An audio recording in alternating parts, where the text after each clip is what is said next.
And the content of the toolkit was really partly based on the experience that the Impact Hub King's Cross and the Impact Hub network has had in working with social entrepreneurs to help them scale at a national level and at an international level. And this knowledge that we've gained from the delivery of these initiatives really formed the basis of this toolkit, and was also part of the reason why we wanted to form a partnership with Invest to Innovate, was to leverage this knowledge and use it to support entrepreneurs in Pakistan.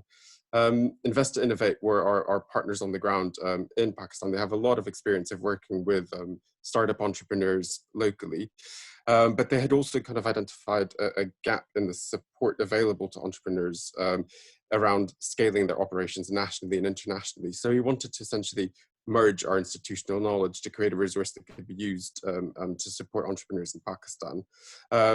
But we didn't do this just on our own. We engaged a mix of stakeholders, other intermediate organizations who also support and work with entrepreneurs, investors, and also entrepreneurs themselves who've scaled their organizations to understand the challenges that they faced in scaling their operations.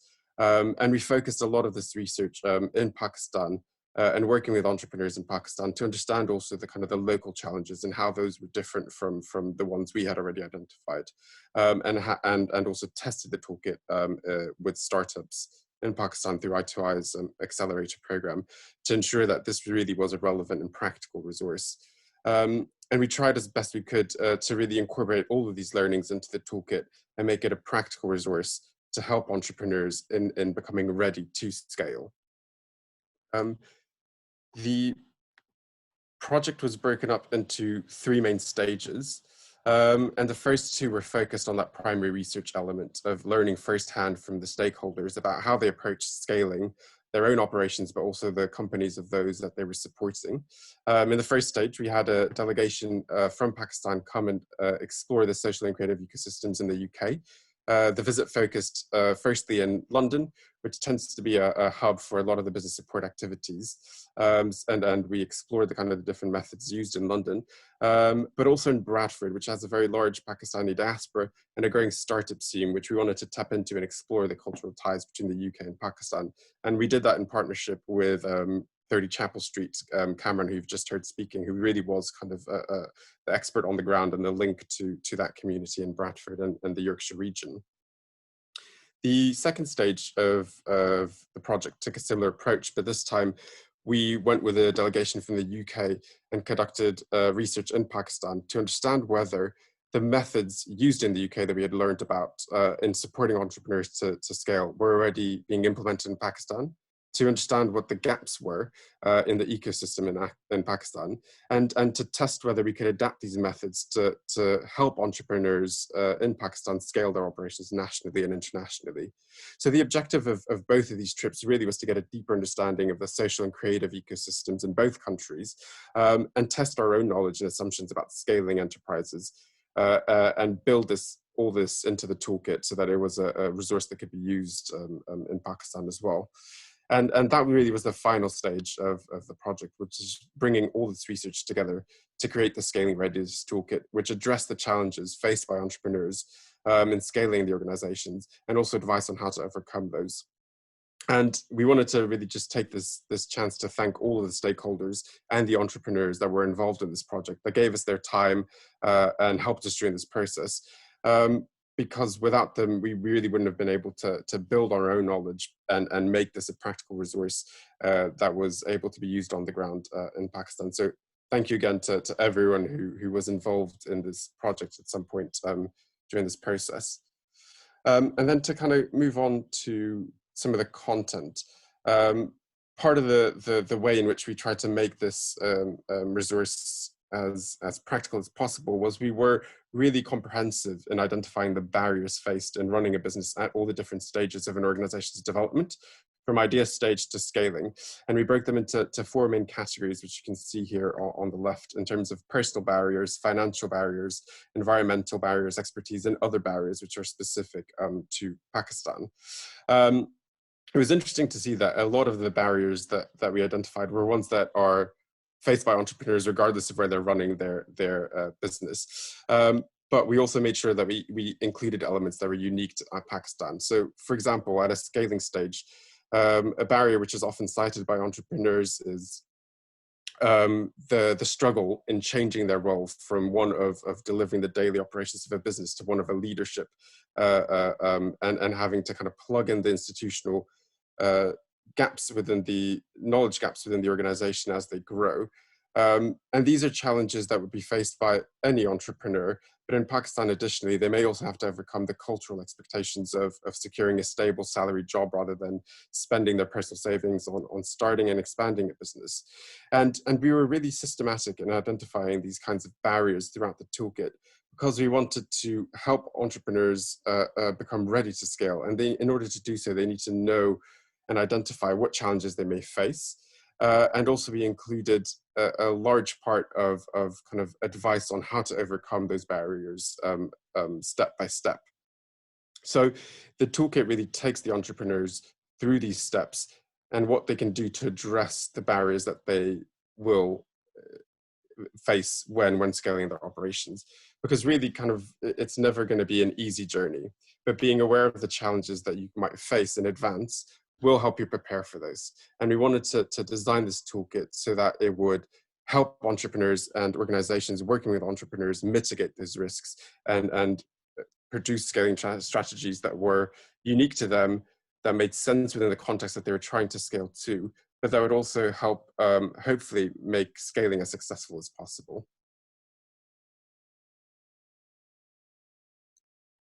Thanks, yeah, let me, so for when we were actually exploring and actually implementing the toolkit, kind of testing the draft version of it, on ground, we saw that there was a lot of confusion between what it really means to scale versus the definition of what growth is. And this is something that we wanted to make sure that our toolkit is addressing specifically. So sorry, the last slide, the one before this, if you could just, yeah. So we did specifically define, and this is not just for entrepreneurs, but also intermediaries who are helping entrepreneurs. We did want to specifically define what scaling versus growth looks like.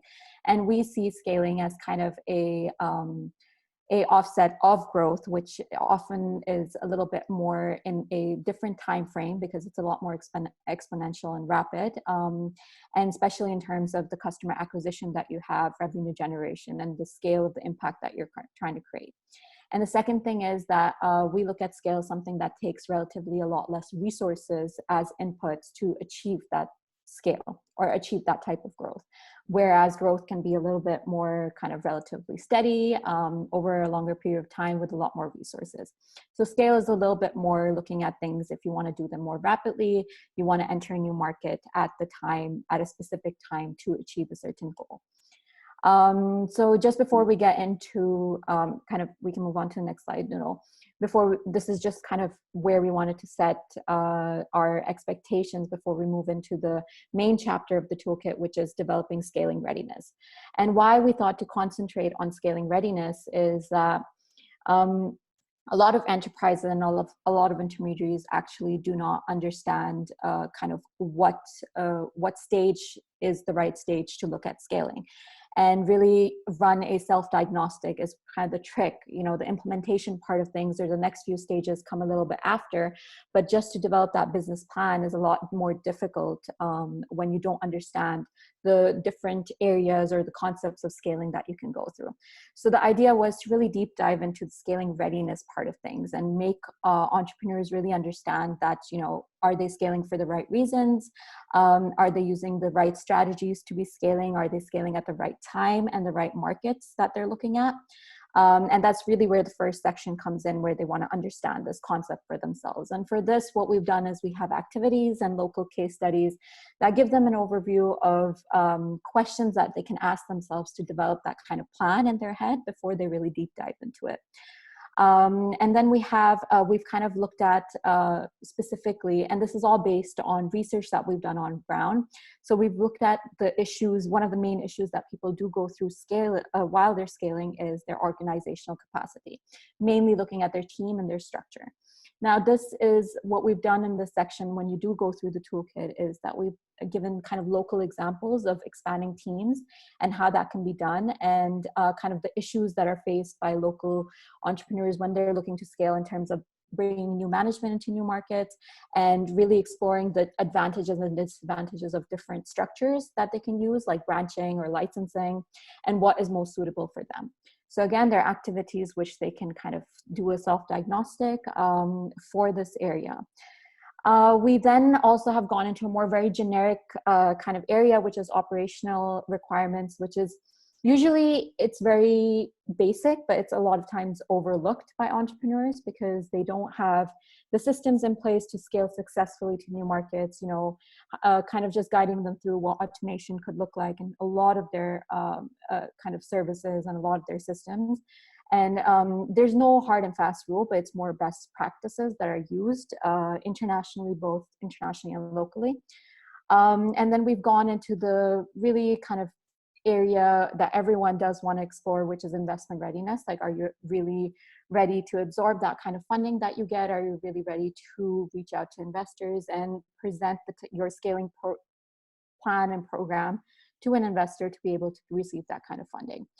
And then finally, obviously, we have impact, because if you are a social or creative enterprise, you want to make sure that your impact is scaling equally relatively to your revenue and your customer base and the new markets that you're reaching out to. So, that's basically scaling readiness is where we've concentrated the toolkit on. But the idea is we've also touched upon kind of the next stages, which look a little bit more at implementation of your scaling readiness like your scaling readiness plan. And why we haven't really gone into depth about this is because, first of all, it involves a lot more research, and it's a lot more about the entrepreneur themselves, kind of understanding what is more feasible in the market. So it's a lot more about what your specific enterprise is doing or what specific impact that they're creating.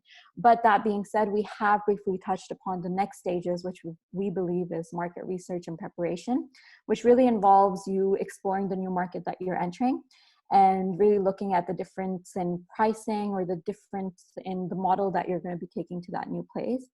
And then the second, kind of like the last stage of all of this, is actually taking your scaled product there, which is implementation and how you would actually allocate your resource. So that we did want to touch upon this, but it hasn't been explored to that extent. But we do hope that, we can expand on this toolkit later on, maybe with the same partners as well, to really look at the further steps entrepreneurs can take to start implementation.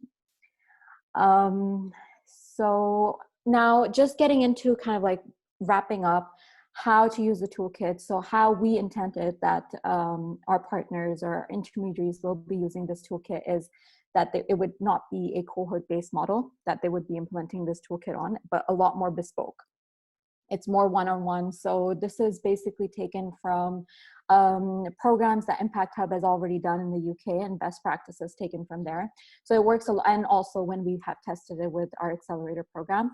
So we've seen that the toolkit kind of implementation and working with entrepreneurs more individually in a more bespoke way would work a lot more. And this is specifically for intermediate organizations or other support organizations to support their entrepreneurs. But if a startup does want to just use it as a reference term, like we do have activities which a startup could look at to understand their own scaling process as well. But essentially it is for intermediate organizations, and we want it to be taken as just like a guideline of essential steps that can be followed in a various different order, because every entrepreneur has different needs. A lot of them may have kind of the operational side of things figured out, but will need a lot more help on the team and structure and management of things.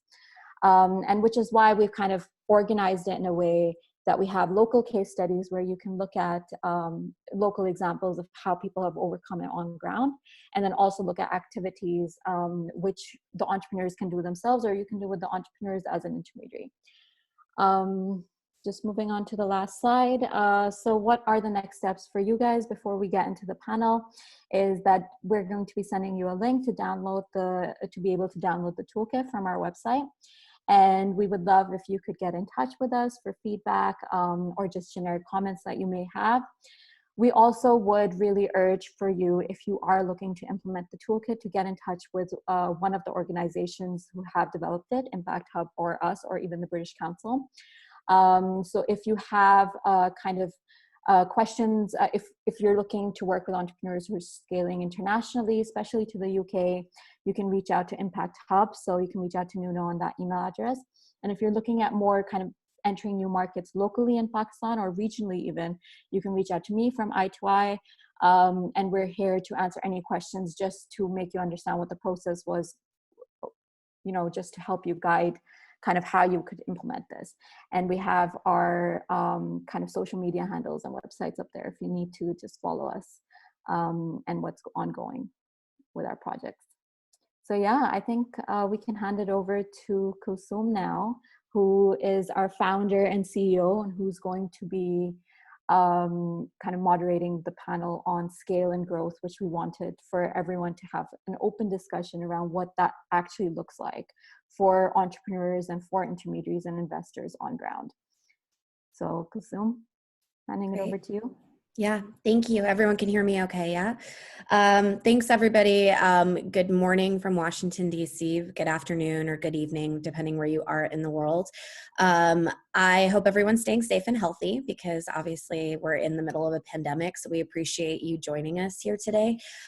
Roma introduced Invest to Innovate. Just as a quick background before I turn it over to our panelists, I am the founder and CEO of Invest to Innovate, but I'm also a partner in IDI Ventures.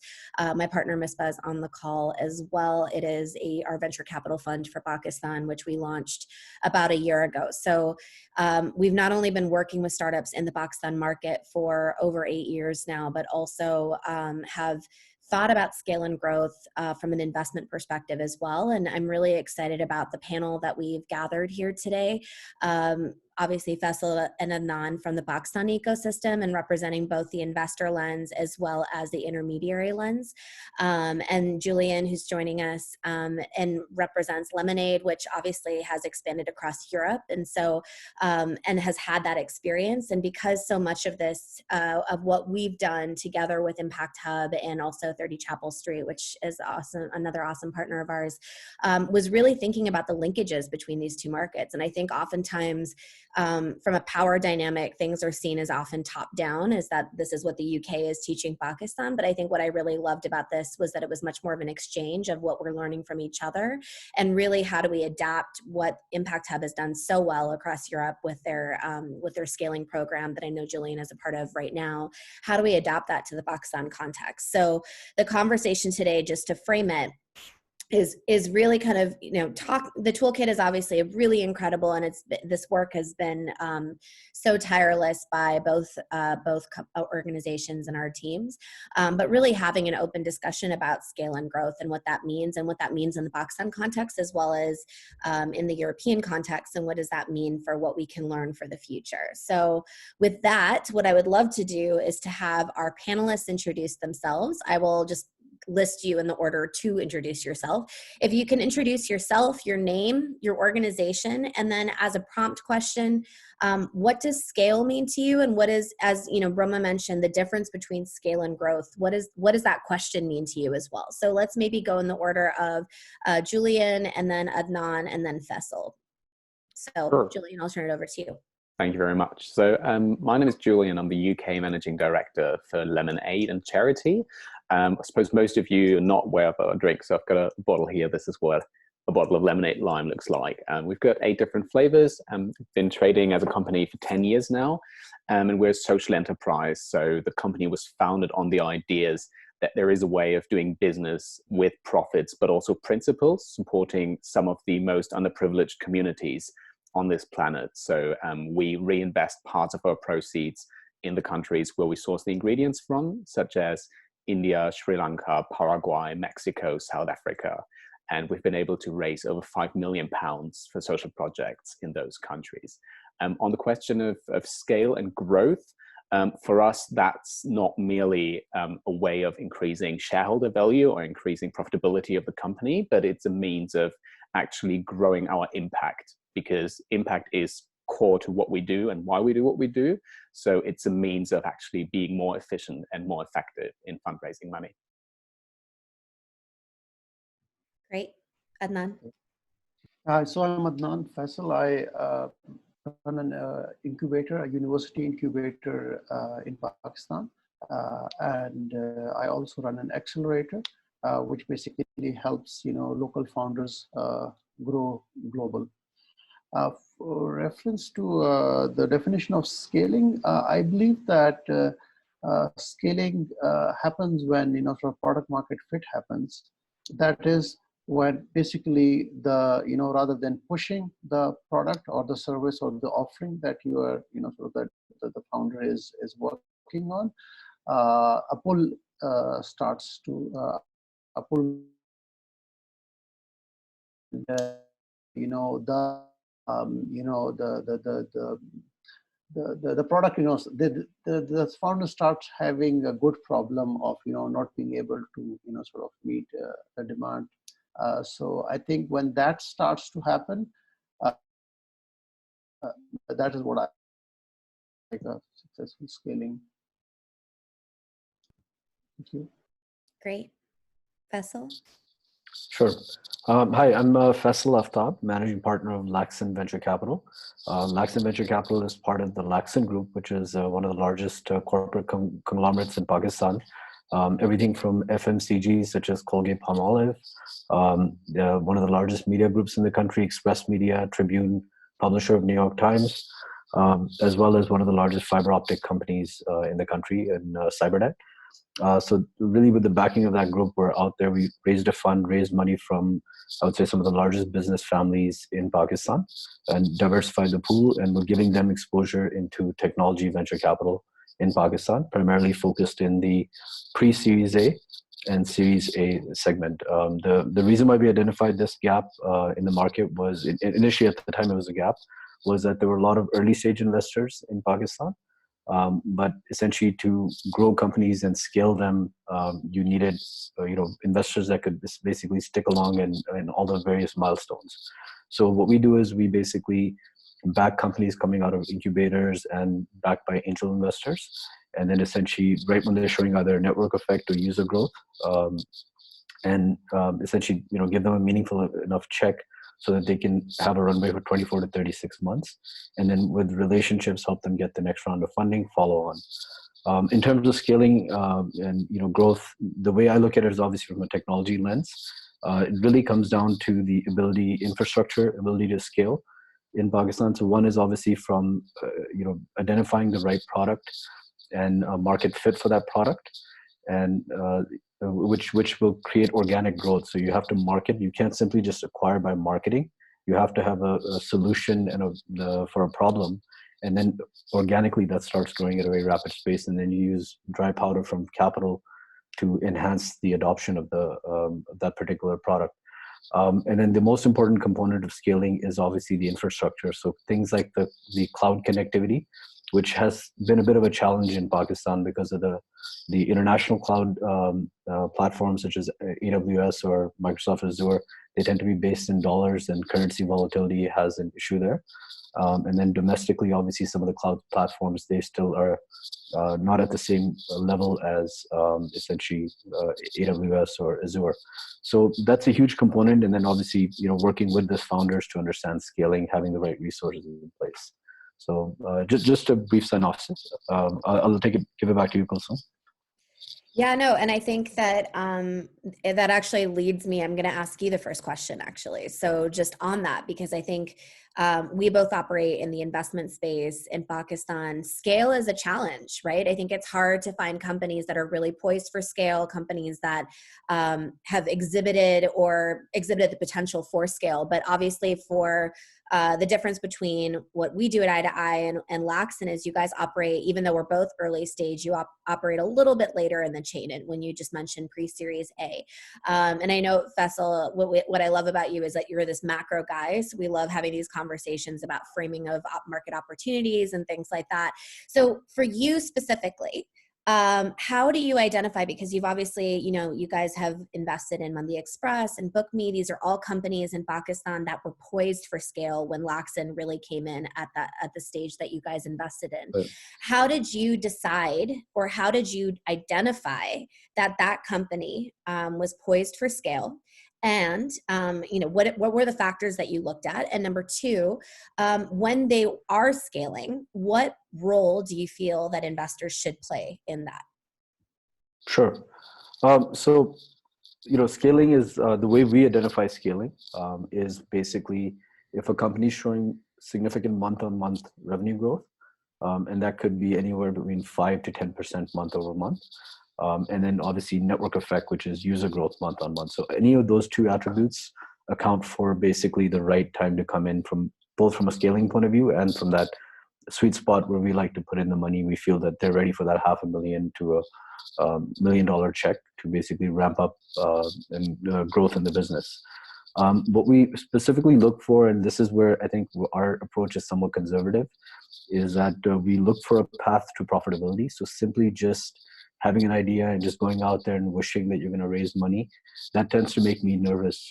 Primarily, I'm slightly older than some of the other people generally in the ecosystem, so I've been through a few economic downturns. That changes your perspective on easy money, and which some of what we're going through right now. And so typically the company should always be logical in its burn. I mean, some companies I do understand have to burn because they're trying to capture as much market space as possible. But generally, like for example, in this downturn, specifically our portfolio companies, the way we designed the models, we had accounted for interest rate fluctuations. So if essentially, it was fairly logical if you look at the 2008 financial crisis that essentially central banks have been propping up the markets and funneling in money. So that creates all sorts of shifts the entire risk in terms of into the stock market and then eventually into venture capital. We are in the highest beta asset class, and when you're investing in venture capital in Pakistan, it is like beta times 10 in terms of volatility. So capital flow is linked to interest rates at the central bank level. And so, and I'm talking about specifically developed central banks with reserve currencies. So when the US Fed specifically, or the European Central Bank, when they go negative, that is going to obviously lead to a flood of capital in Pakistan. But prior to that, there's always a period where you could have a contraction event, which is what we just went through. It could be any black swan event, such as war or the COVID-19. And then you obviously want to plan through those cycles. So when we invest in a company, we plan for these 5 to 10 year outlooks. Obviously, nobody can predict the future, but you want to make sure you conserve cash and dry powder so that if there's an illiquidity event, you don't just go bust. So that's basically the general mindset with which we operate. Kulsum, I don't know if I veered off in my own thought into a separate direction. No, it was great. Everyone. Yeah, no, it was great. Everyone needs to learn more from Faisal is my overall theme in our conversations. Also, Faisal has been bearish for a couple of years now, while the rest of us have been like, Pakistan, yay, so much bullish opportunity. He's actually been the one that's been kind of talking about this for some time. So really appreciate your thoughts and your opinions on this. I want to turn it over to Julian because obviously with Lemonade, it's been around since 2009. I know that you've been part of the story a little bit later than that. So what I'm curious about, because so much of this, it started out in an apartment in Germany with these guys that wanted to create change, obviously has expanded to become this very large company. And so what I'm curious about, from your angle is how 11 years ago for the founders, how big did they want the business to become at that point? Did they think big from the very beginning? And what were the biggest barriers for scale for Lemonade over the last decade? Yeah, that's a really good question because Lemonade is comprised of 3 founders originally, both with very different backgrounds. And I think the answer to the question is that there wasn't the one kind of growth and scale strategy, but every single founder had kind of a different vision of what Lemonade could become. So from a mission-driven perspective, and because our social impact model works in a way that we donate a fixed amount for every bottle sold. So that means that with scale, we also ramp up our donations. So if you're looking at it from a donation point of view, from an impact point of view, scale is very much desirable. If you look at it from a brand point of view, and I think you need to really set us apart here from some of the bigger brands globally, from the Coca-Colas and PepsiCos and Nestle's. Our growth strategy has never been to just take a chunk of money and just throw it at a market and buy all the billboard spaces and do like a massive push into the market. But we've always favored more of an underdog approach where you try to seed the product into the right channels, make it available, get it into the hands of influencers, and really organically kind of infiltrate the market bottom up. And if you have that approach, growing too quickly and becoming too big as a brand can be quite negative to your perception of a brand, because you don't want to be in the same category as that multinational brand that you're kind of fighting against from a sort of David versus Goliath point of view. Because especially a soft drinks brand, it is very much about the perception of the product and the image that you're kind of buying into. So being seen as a brand that's now available in 14 countries can be something rather negative to us. So our founder, who's looking after marketing, he always favored an approach of staying small, staying underground, and not growing the business, which, looking back, is not the way we took it, because we knew that there was potential to raise an excess of £1 million a year, maybe 2 million, 3 million pounds annually for the foundation, and that's what we eventually decided to do. That's great. And then on that, maybe just as a quick follow-up before I turn it over to Adnan, who can really speak from the Pakistan perspective as well. When you talk about growing too quickly, how did you guys, like, when you think about, like, what did you put in place in order to prevent yourself from growing too quickly? Because I think that can be a challenge when you are a buzzy brand and people love it, and it's hard to not kind of give into the noise of it, right? So I'm just curious, like, what that experience was. Yeah, I think one of the most helpful things for us has always been to be very poor on cash. Not having a lot of money, I think, can actually be extremely helpful, because it forces you to stay small, to stay humble, and to do really wise investments with the little funds that you have. I've seen so many brands completely overspend, not really negotiating, not really making decisions on where you want to be, but instead just throwing a lot of cash against the wall and hoping some will stick. And we've never had the ability to do so. So we needed to work out partnerships, win-win situations with distributors in countries, for instance.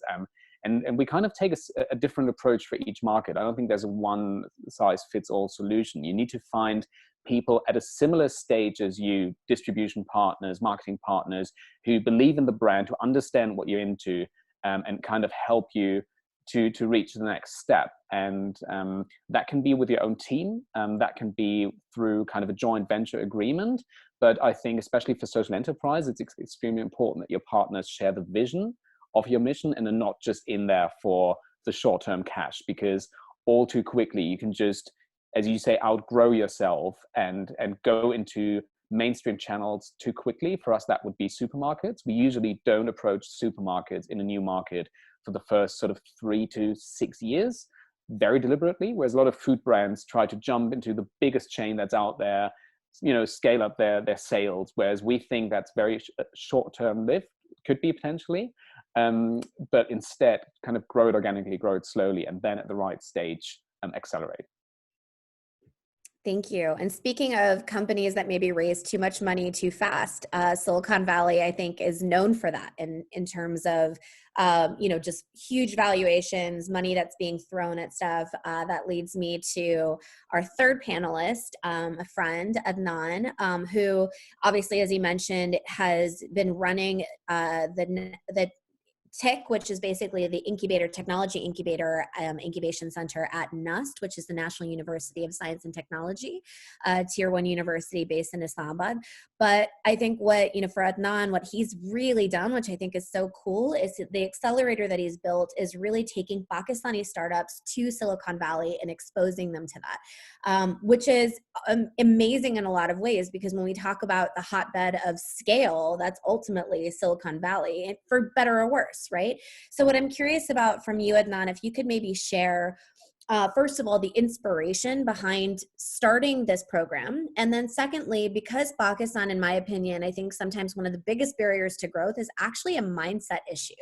A lot of companies that I meet in Pakistan that we've worked with over the last 8 years oftentimes don't even think to scale out of there or to grow out of their city, let alone what it means to grow through the whole market or scale to other markets. What's been the shift that you've seen from a mindset perspective just by virtue of taking these companies to Silicon Valley? You're on mute, so you need to unmute. I don't have the power to do Thank that. you. Can you hear me fine? Because I We can think hear I was you. picking up last time. Okay. So from inspiration perspective, I believe Pakistan is one of the largest untapped market for talent.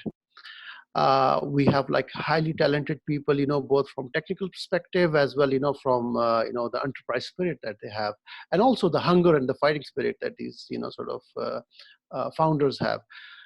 So I think that putting them in the right environment, in the right markets, where that that potential could be unleashed. I wanted to experiment that. I was a believer in this. So primarily that was one reason, and secondly, Pakistani startups have a natural cash burn advantage because of the low purchasing power environment that we have. So a startup raising say $200,000 in the US, say a pre-seed startup, could use it, for the next say 18 months, in Pakistan, or 15 months in Pakistan, while in the US, that would be good enough maybe for 6 months. So that was the thinking behind the whole idea. With respect to the experience that we have had, I think Pakistan has.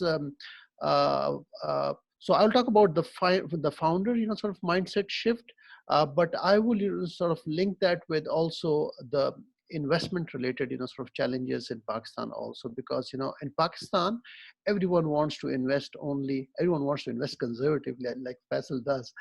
They want to invest post product market fit. Once they call it they would link it with traction, but I think the role of accelerators, in fact, their micro funds is basically investing in startups that are pre-product market fit, and so there is I would say a complete dearth of such funds which basically provide pre-product market fit kind of companies capital. So one that was available in the valley, and I think the Pakistani founders, one of the biggest challenge that I came across, the reason that they could not or may not think as big as their real potential is also because there is not that much focus on domain depth. So you would have these techies who are doing who are applying who are basically leveraging the technology opportunity to disrupt existing businesses. But when it comes to the depth of knowledge with respect to that particular business, there wasn't as much focus on that. I think we rationalize our lack of progress by saying we are still evolving as an ecosystem, and it's like in the 8th year of the evolution that we're still going on. The standards or the bar for quality is very low. And maybe that is the reason, for the depth aspect, founders not going into that level. So when they go over there, and if they are like at the top of the game over here, and then they find out that hey, this is not the requisite level of depth excellence that is required, so they're really pushed to up their game. And I link that again with the intermediaries also, that essentially our product is the founder. Our raw material is an untrained or a potential high potential founder, and we value add into them and then present them into the investor market, right? So I think the fact that kind of depth of domain, and in every area of excellence in terms of all the functional aspects that does to be that are valued in an investor, that is one of the major biggest shift which I that they realize this, that hey, this is like performance sports. There is nothing for number 4. I say there are just 2 players in each category. So, they have to then excel at the level of skills, that they have with respect to smooth, product functioning, with respect to understanding the customers, the market, and, more importantly, the domain. So once they start going into that, and then start relating with the best practices within that particular domain, I think they start understanding sort of the scope and the potential that their idea could have. No, and I think that's a really good point. I do think, just to even agree with you, I think that it's been hard in the Pakistani ecosystem to think about scale when you haven't seen that many examples of scale, right? In terms of entrepreneurs that have been able to do that. But 8 years ago, I would say that there was nothing in the environment when I think about mentors or people that were out there versus now. There's so many great examples from, by Kia. Obviously, Kareem is, we call it our local example, even though they're from the Middle East. But I think obviously Silicon Valley is kind of that hotbed of, the pinnacle of what everyone wants to do. Like every Pakistani startup applies for YC. Everyone wants to go to Silicon Valley in that way. And as a follow-up question to that, because I think, just as I kind of brought up in the very beginning of this panel, is that, oftentimes we look at like the linkage that happens or the learning that happens as from west to east in terms of what can we learn from the UK or what can we learn from Silicon Valley. But I'm curious from you is that what can Silicon Valley learn from Pakistan? Because I believe that there's so much when it comes to markets like ours that I think is baked in innovation. Like I think people are born as innovators because there's so many challenges in our environment. So in your experience, what have you seen that Silicon Valley has learned from the entrepreneurs that you've brought there? I think primarily the fact that, that there is immense, talent. So realization and acknowledgement of the talent is there. And also the fact that, talent is equally distributed while opportunities are concentrated. So supply of talent perspective, that is, sort of, I think is agreed. Interestingly, I think that, there is also, I say that the first decade of this century was basically was acknowledgement of the economic influence of China. The second decade of this century was, the establishment of economic influence of tech companies, right? I believe, this particular decade that we're just, sort of embarking upon, and in fact, micro VCs who are like, the earliest, in terms of identifying investment trends and where the economic direction of startup is going, they also agree with that, is that this coming decade is going to be internationalization of the tech startups or the startup economy. So in that sense, I think, sort of frontier markets, because, maybe by the middle of this decade, we will see, enough proliferation of smartphones and localization of solutions. And so, sort of the consumerization of tech, which is now an established, sort of growth path for startups. That would have been well established in all the developing markets. And so micro VCs, even in Silicon Valley, are looking, in fact, there was a survey, I think they had a conference in 2019, and they stated, 60% stated that they are looking for more and more international, startup investments. That's great to hear. Well, we'll also be touching on the pandemic and maybe how that impacts all of this right now as well. For Faisal, on the topic of investors and how you look at opportunities, obviously we've talked about how you look at companies that are poised for scale, but obviously, as we mentioned, there sometimes is a dearth of that pipeline, right? So you obviously look at, I know, hundreds of companies in your pipeline. For you, what do you believe are the biggest barriers to scale in a market like Pakistan, and what can companies do to maybe overcome that? Sure, thanks. So obviously the biggest barrier to scale is capital, because in order to scale, you do need capital at various stages as you're growing. But, apart from that, it's just, in listening to some of the stuff, I wanted to kind of clarify the ecosystem, right? We tend to compare apples to oranges, or it's almost like, everybody has to fight for their own existence in a monetary system. So looking at the last 30 years is probably not the best thing, given especially the event that the world-changing event that we're going through as we speak. The next 30 years, in my opinion, are going to be very different. I think the change, especially that we've entered the information age, which is, again, as the gentleman earlier from NUST had mentioned as well. I think this decade, I agree with him, is going to be the growth of international economies. But why is that happening? Why is money coming into Pakistan or other emerging economies? Why would a B2B platform be viable to invest in, right? We have to look at the underlying protocol of where the money is coming from. So if it's a voice over IP protocol disruption, money would be coming into various platforms like WhatsApp or Skype. If it's an IPTV protocol disruption, at that time there were multiple protocols competing. You'd be wanting to invest in things like Netflix or YouTube and the iterations there. Right now, we're going through the exchange of value protocol disruption, which in the outlier world may be called as cryptocurrencies, which again are nothing more than just protocols. And there's thousands of them, they'll go belly up. But really, there's something cataclysmic happening in the economic system and the monetary system. And that is why there's a shift towards this part of the world. Not because the other part of the world is just shrinking. I mean, the other part of the world is growing, the developed world. But you need essentially more economic activity to come online in a contracting world.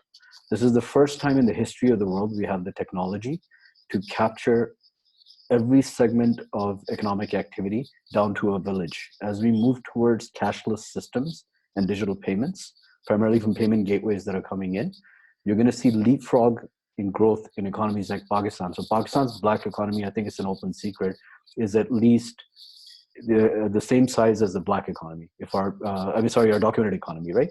So if our documented economy is 300 billion and our debt to GDP ratio as of, I think yesterday is 82% after the stimulus that they gave out, it really doesn't matter because you have another 300 billion sitting as a black economy, which once OECD and FATF rules go into effect for cashless systems, you're going to start to see these 8, 10, possibly even 12% growth rates, double-digit growth rates, simply by capturing that black economy. And so therefore, like platforms that we were talking about, B2B platforms that are capturing FMCGs, nobody would have invested in these platforms when there was a voice over IP protocol disruption. The reason why we're investing in like, let's say Kareem, it's exchange of value between a ride hailing and a customer. And previously, if that was happening with cash offline, technology is logging it. And then the payment gateways in the back are going to be wanting to move in with these guys and align with them to bring that economic activity into those platforms. So the context is very important. In terms of Pakistan, I mean, look, I look at the world in a neutral way. It's people's money that we manage as a fund. So it's an opportunity cost. When I pull money out to invest in a company, there's a drawdown cost, right? So in Pakistan, the base rate today is 12%. So I've got to give the person at least the KIBOR, which is 12% plus 3 as my hurdle rate when I pull out, and hopefully give them better returns. So I'm not going to invest in robotics in Pakistan because the R&D and technology and research in the US and China is eons ahead, right? So of course, somebody's going to come in and do it in a positive way. More than likely, it should be the government of Pakistan. If they had their act together, they would be investing in things like this. For example, in the US, DARPA is a main component of where innovation comes from, and then it filters into the private sector in the form of universities and grants, and the government facilitates it. So we really have to look at, as a country, just focus on innovation. Wherever we see talent, back it, because really the meritocracy doesn't exist in Pakistan because the incumbents, and I represent an incumbent group, generally, unfortunately in this country, it's about stifling growth and capturing market share, right? So when we allocate capital, some of these founders that we're investing in, these are going to be the Elon Musk equivalents, hopefully, and I'm talking about all the venture capital funds in the coming decade or so, right? These are going to be the influencers for the population in Pakistan, where when you see, I do the analogy that, it's almost like the inner city children in the US, where many times they're looking at athletes as a way out, as a meritocracy and a rise, right?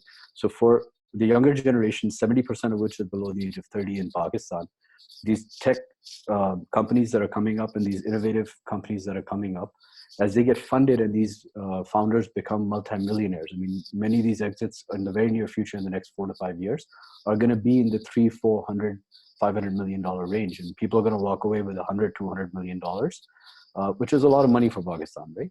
In terms of purchasing power. So you're going to see these guys become role models, influencers, and change the effective ecosystem. So sorry, I digress, but I felt it's very important to put the context of what's happening, because simply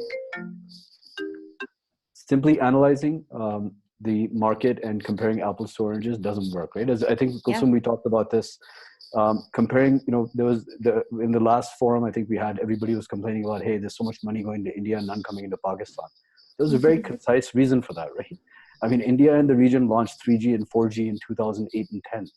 And within 5 years, with that seeding lag effect, with basically your, sorry, I'm getting an incoming call, so you keep disturbing. So within 5 years, you had enough smartphones seeded where essentially capital came in. In Pakistan, 3G, 4G launched in 2014 and 15.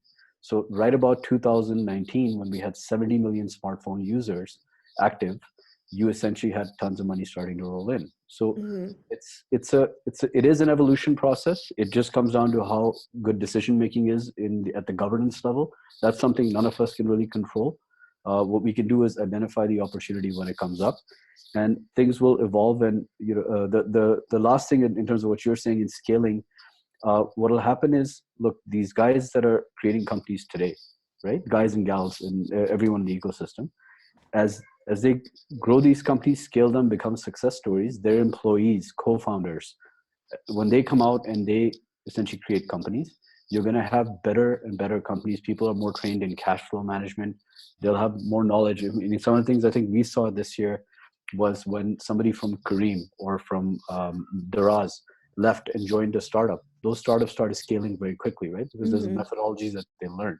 So it's an ecosystem that has to evolve. There's an evolution process. Yeah.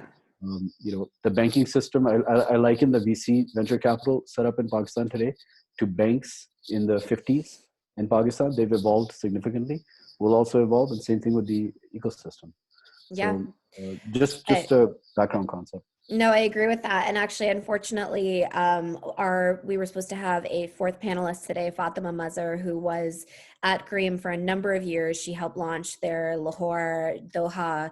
And I think it's interesting based on what you were saying. I was just on a call with Junaid Iqbal, who used to be the person that, built up Kareem in Pakistan and also in Saudi Arabia.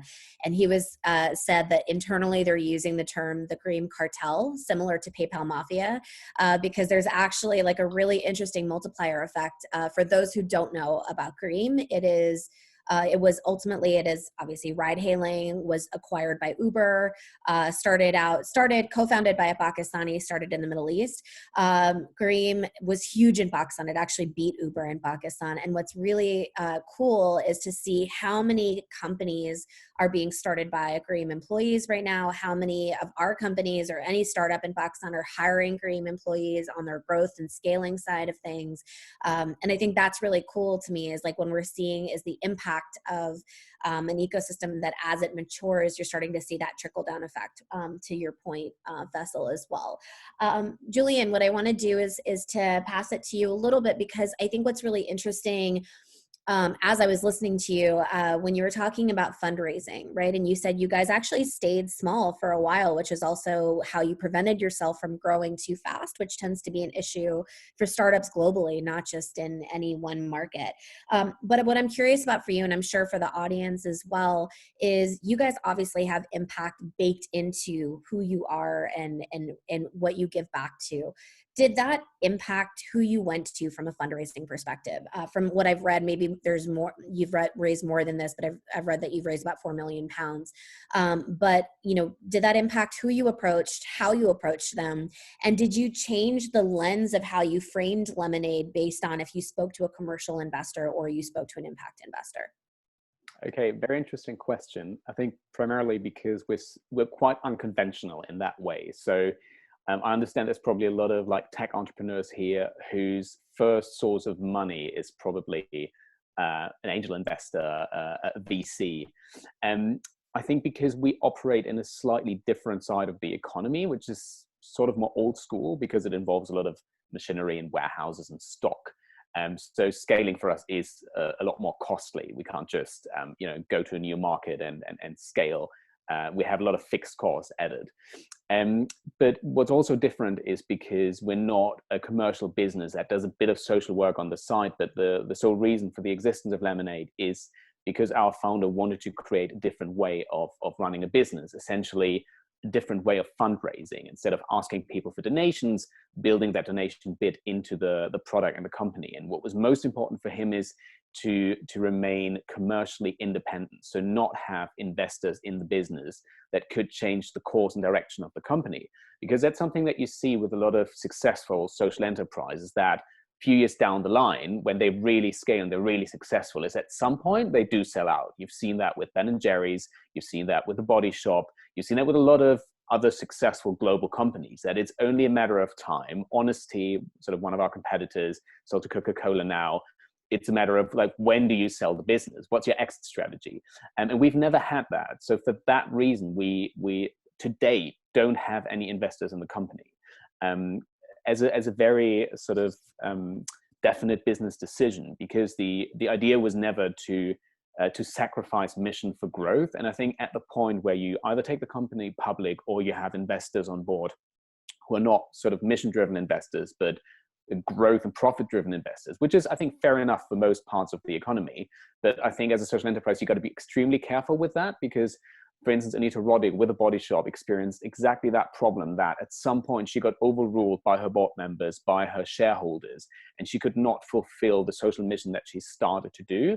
So the only type of investment that we've received is from philanthropists, and that's not on an equity basis, but sort of as a personal loan to the founders. And that means that the company is still completely independent and owned by the founders. And gives us this great flexibility of how to approach new markets and how to do business. Yeah, and that's great privilege too, right? I think oftentimes there's a farce associated with the idea that you have to raise investment and that you have to go out and do it, and that somehow is a mark of success. I'm being mindful of time. We have a few questions that have come in, and if you have more questions, please feel free to drop it in the chat. I will get to it. Before I do, though, the elephant in the room right now is the fact that the reason all of us are on Zoom right now, or the fact that we could be in some ways, which is cool that the UK and the Black Sun events could be together, was because of this. But we are living through a pandemic, which is a really interesting, weird time. It impacts all of us in some way.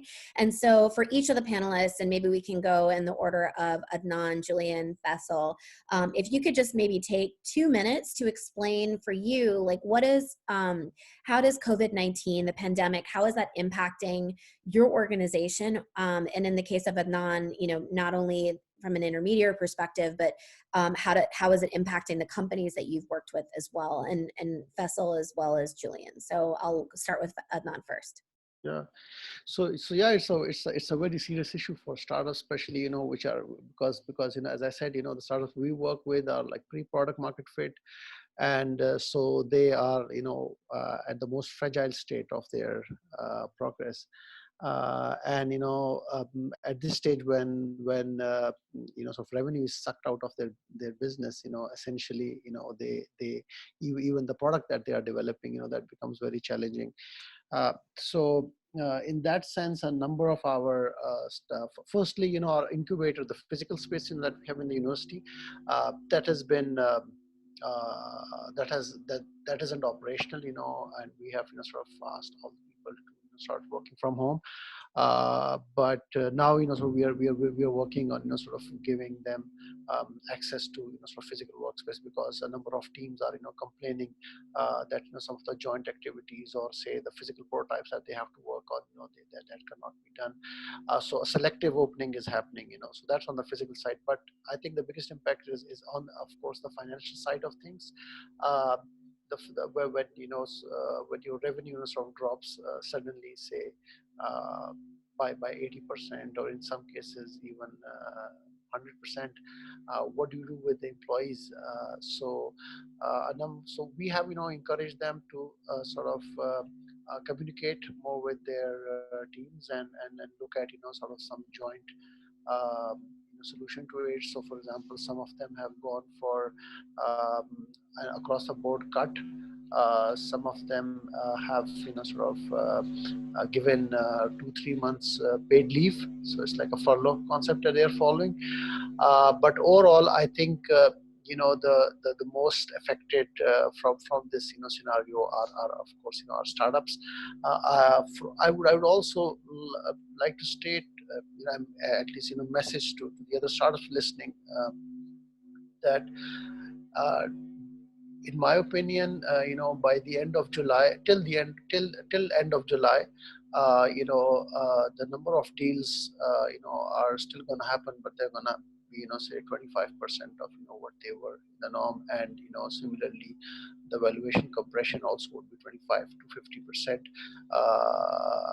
Post July or, August, I think by the end of this year, we could come to maybe, 50% with respect to the number of deals.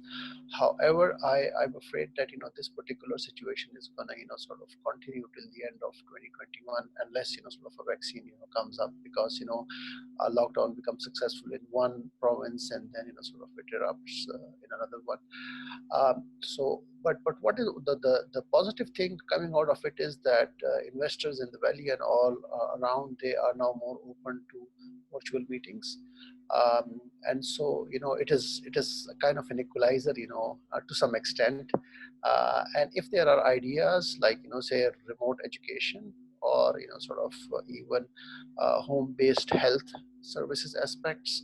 In fact, every startup, would have certain dimension in their business model, which could be sort of, highlighted and amplified at this point in time. And then sort of one should read and access to such investors. I think that would be very, very positive. And lastly, again, product in our stage, they have this disadvantage, that they are pre-product market fit, and, so funding is much more difficult for pre-product market fit. However, if they have a special COVID round, the advantage that they have is, that the next 12 to 18 months for them are anyway going to be spent in sort of product development or feature enhancement and stuff like that. And so they will start worrying more about, the whole thing, say second half of 2021, the demand side of things. So that's like, an advantage, for pre-product market fit startups. Well, we're running out of time. So Julian and then Faisal, if you guys could be a little brief, at least maybe about a minute or a minute and a half. Thanks. Not a problem. Cool. So yeah, I mean, we've seen like other brands in the industry, sort of a 70 to 90% decline in sales over the last 6 weeks. What this teaches us is we need to diversify more into different channels. I think especially direct to consumer is becoming extremely relevant for all FMCG brands these days. And a lot of them, including us, have not paid enough attention to that. So we're trying to implement that now. But I think going forward, there will be a massive shift from consumers to purchasing FMCG goods online, and also diversifying into multiple markets, because even though there's a global pandemic, certain markets are hit more than others. So I think this is another good case for scaling up and diversifying globally in order to have a business model that stands on more legs than just a few. Thank you. Faisal? Sure. So from a portfolio company point of view, obviously some companies, it's the lockdown has actually paid off for them, such as the e-groceries and the EdTech knowledge platform. Both of them are scaling rapidly. In fact, their problem is they're still having problems because at the end of the day, they're adding users at such a rapid rate that cloud costs are going up, and they're hiring more resources. So essentially they need more money, right? Then in terms of the travel segment of the portfolio, obviously they're completely shut down, as all companies in the mobility and travel sector. What we've done is we've really had a meeting with the team and decided that, everybody, for now, we're not going to touch anything for the next 90 days. Keeping the team cohesiveness is extremely important. But essentially, we have to ensure there's at least an 18 to 24 month runway, specifically in the travel segment, because the virus could have multiple waves. And if that happens, you're going to have constant shutdowns. In terms of supporting them, what we've done is we've essentially set up small convertible notes of about $300,000 that if need be, we can support these companies, because we believe in all these companies, and a black swan event essentially can be taken out of a future model in terms of growth. I don't think it's fair to assess somebody, if an unprecedented shutdown of travel happens, right? Like nobody thought air travel would just finish, drop down by 97%. And I agree with Adnan and the rest of the panelists. I think VCs are gonna, essentially go on the sidelines for the next 2 to 3 months. And probably right about June, July is where I feel also is where you're gonna start to see some level of deal flow come in. What you have to be careful though is if you can sustain, get rid of unnecessary expenses, and this is for the startups, because the VCs are definitely going to be predatory, right? It's ultimately the way you have to look at it is, again, it's just an asset class, what people are investing in. So if stocks that like Apple are down by 30%, it's a trade-off. So people are looking at that, and the capital that's going to come here is going to be extremely predatory and look for low valuations. So if you can, the longer you can extend your runway, the better off you are, because eventually anything that's down, it looks like doom and gloom at that moment. Things will come back, and so much capital will come in together sometime in 2021 that you want to try to last for that. And if you're starting a new startup, I would suggest to just keep moonlighting for another 6 to 12 months. You want to make sure your kitchen expense is paid for, and just strategize, come up, study the market. Just a parting thought again is that the last 30 years, while some of it can be applied to the next 30 years, I really believe this is a cataclysmic event that is going to bring about drastic change in the way we go about things and usher in essentially the digital world. And that world is going to be very different, where you're going to look at universal basic income become a reality. We're going to look at automation in manufacturing. And so all of us have to be extremely innovative and reinvent ourselves in order to actually have viability in this new economy that we're heading into, a global economy, essentially. Yeah, I agree with that. I think that just as a quick aside to that, because these are conversations we're obviously having on a regular basis as well, I really feel that you have to be so adaptive in the current environment. And I think the most adaptive entrepreneurs are going to be the ones that come out on the better side of this. So even with companies that we've worked with, we had an all hands call for our community, and we had about 25 of our past companies come to that. And what was really great about it was just how many of them were looking at this as a space for opportunity for reinvention. And I think that was almost an affirmation of why we've worked with those companies in the first place. I think that's really important. And to Faisal's point, as advice for companies, especially if you're in Pakistan, because obviously the investor market is very predatory anyway. So we don't exist in an environment where we have great investors, period. Present company excluded, obviously. But I think it's important to know that your valuation, if you are not an essential services company, ed tech or health tech or in telehealth space, your valuation will take a severe cut right now. So it's important to, as Faisal mentioned, to think about bootstrapping right now, to think about the fact that a lot of investors will not even entertain a brand new conversation with a founder at this point, because so many of us are thinking about how we're helping our current portfolio. So just to keep that in mind, I'm going to just turn over to, actually, this is a good question going back to Faisal, but for anyone who wants to answer this on the panel, this is from Ali Heather. He said, for early stage pre-revenue startups that are trying to raise money, I think maybe you kind of already answered this, Faisal, but what strategy do you propose during the current pandemic situation? You already talked about moonlighting and extending your runway. Is there anything else, maybe from Adnan or Julian as well, that you guys want to add to that? Any advice? And maybe Adnan Adnan or Julian, do you guys want to add? Adnan, go ahead. So if I could, I think, the pre-revenue startups, essentially, if they are in product development phase, they should do more of, research. They should look at, use all this time to make their product even more powerful and, more, if not feature rich, at least, do all the, pre-launch, activities, be it product development or market research or, other all those things, which you could do virtually. So qualitatively, up your game in this game, so that whenever the opening, is there, you are there, to pounce upon the opportunity. Because as Faisal mentioned, that whenever this, situation eases significantly, then there is going to be a surge of, capital look for opportunity. And I also agree that, this is basically the moment which will define, between the old economy and in the new economy, the industrial age and the information age. I think COVID-19 is the announcement of that. Julian, did you want to add anything to that? Any advice? Yeah, I would also say try to do as much user research and proof of concept right now as you can. I think it's a good time. I think people are actually, because everyone's spending so much time from their laptops right now, it is easier to interact with individuals at the moment than it is usually. So use that time, because when this is over, I think you will be in competition with so many other startups who are looking to launch around the same time. So you want to have that competitive advantage and prove to your investors that there is a use case out there for you and that the market is ready for your product or service. Awesome. Thanks for that. There is another question kind of around the same theme, which is that for early stage pre-revenue startups, so kind of speaking to Adnan, what you were talking about, if you're trying to raise money, how do you go about valuing your company?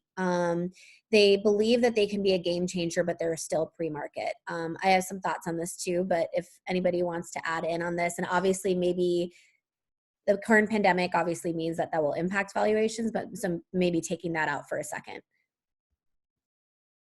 Adnan, did you want to? We have a startup in this very sort of situation, and I don't know, maybe the question I hope is not from them, because it might be. It's anonymous. We don't know. We already made the strategy, and the strategy is that well, safe is the right choice. To Can you explain what a safe is for those who may not know? So safe is a simple agreement for future equity. Essentially, it's a convertible note. And you say that the valuation in this situation just cannot be sort of ascertained. So we will sort of take the evaluation that happens in the next round. However, you do give them a discount at this stage to give them the benefit of the opportunity, sort of the time value of money, or the opportunity cost, that their capital they give you at a riskier stage and 2 years before the next round happens. And what we're saying is that you keep your valuation cap, sort of at the same level, but increase a discount and have a smaller, sort of. So if someone is looking for, say, a $600,000 check, and they're giving a 20% discount, they should go for a $150,000 check and give a maybe a 50% discount, so that they could use this, because one could use the next 18 months to really strengthen themselves, not to sort of have market share. So that little amount, which can take you to the next 18 months, that should be, sort of, one should definitely go for it. And I think there are strategies and ways how to sort of convince investors on that. You sort of put out a conservative case of projections, and when you highlight the fact that you're going to be using this money to sort of do this kind of product development, again I would say pre-product market fit ideas, or startups which are like still in their product development sort of phase, especially if it is an extraordinary deep tech or real tech, I think they have an edge in terms of convincing the idea, because the gestation time which is required for a product development, that will be in their advantage. So if they say that we're going to use $150K for the next 18 months for product development, and you are having getting an extraordinary significant discount also within this safe round, I think some of the people who believe the world is not ended, they would definitely think beyond 2021. Cool. Did anyone else want to add to that, Faisal or Julian? Okay. Sure. I mean, I think it's the same repeat. We're all in agreement in terms of raising money. Again, using this time just to kind of what your offering is to the market. One thing I'll add is that don't just disappear. One way to stay engaged with the investors is essentially to just write. Don't pitch, but just say hey, I just wanted to give you an update. This is what we're focusing on these days. That way you just create relevance, right? So whomever that you had in mind in terms of raising capital, just send them an email giving them a COVID update and your plan, not as if like a sales pitch, just as a kind of checking in on them and keeping relevance. So that's the only thing I'll add to what Adnan said or others have said, because apart from that, that's the exact same thing. Yeah, and I would also just echo that as well, is that so safe agreements in Pakistan, technically if you're an entity in Pakistan, SAFE agreements are not legal from a perspective of what's available to you. So SAFE is a YC, it's a Y Combinator thing. If you have an entity that's outside of Pakistan, go for it. And it's a super, super simple agreement, exactly what the name suggests. You can do a convertible in Pakistan, so that's something to think about, but exactly what Adnan was saying. I think, exactly to Julian's point, do some user research, because I think research will ultimately help you in that data, helping you provide a little bit more of basically substance to why your valuation stands the way that it does, especially in a country like Pakistan where market data is just obsolete, right? We have such a dearth of data that sometimes you have to do your own user research in order to be able to provide support for whatever valuation you're creating. We have run out of time, but what I want to do as our last, just as like a quick, I'm going to say 5 seconds, maybe just one word actually for the panelists. So right now we're feeling very uncertain. I'm sure. I really hope everyone is healthy right now, because that to me is one of the greatest privileges that we have if you are healthy in this environment and currently you're healthy. What's one word you would use to say how you're feeling right now, kind of going into this space? So one word to describe where you are. Let's start with Julian and then we'll go to Adnan and Faisal. Hopeful. Hopeful. All right. Cool. Adnan? Committed. Committed. Faisal? Recovery, and I'll add hyperinflation to that. That's 3 words. Can you follow instructions? Recovery. I'll stick to recovery. Recovery. Okay. I'm also feeling relatively optimistic, cautiously optimistic. So if we were just to use one, it'd be optimistic. So thank you everyone for this. Thanks for being part of this. Stay safe, stay healthy, socially isolate, please. Thank you to the Impact Hub team and to our team at Eye2Eye, as well as the British Council for supporting all of this and for holding the panel today. And to my fellow panelists, thank you guys. Thanks a lot. Thank you. Bye. Bye. Bye.